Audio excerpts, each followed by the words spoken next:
85 years ago today, the Soviet invasion of Poland began. Claiming to be protecting Russian minorities and providing military aid, instead, they were answering the pact that they had already signed with the National Socialist government in Germany. They justified breaking their non aggression pact with Poland by saying that the Warsaw government no longer existed, and that all agreements thus between Poland and the USSR had ceased to function, and that it until then had observed neutrality, but that had not been the case. Soviet war preparations had been ongoing for years at that point.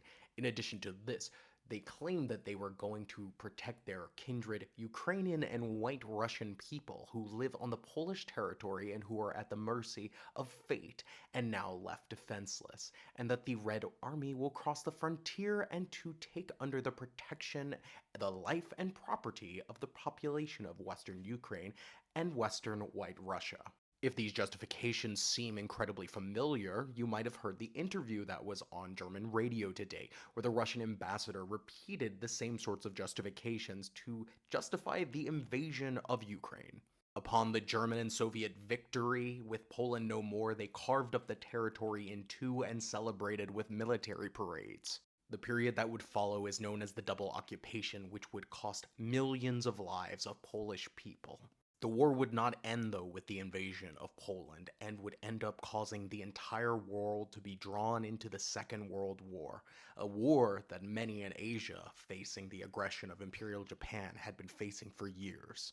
This just shows that we need to look hard at our past to understand the complexity of what has happened and how we have gotten here. And it also emphasizes the incredible danger imperialism and conquest has into growing a conflict out of control. Countries like Poland should have been protected, like Czechoslovakia, like Austria, like Spain.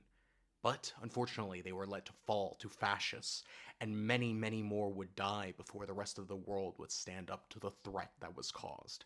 Right now, a similar situation is happening in Ukraine, and thankfully, as of yet, Europe continues to supply needed aid.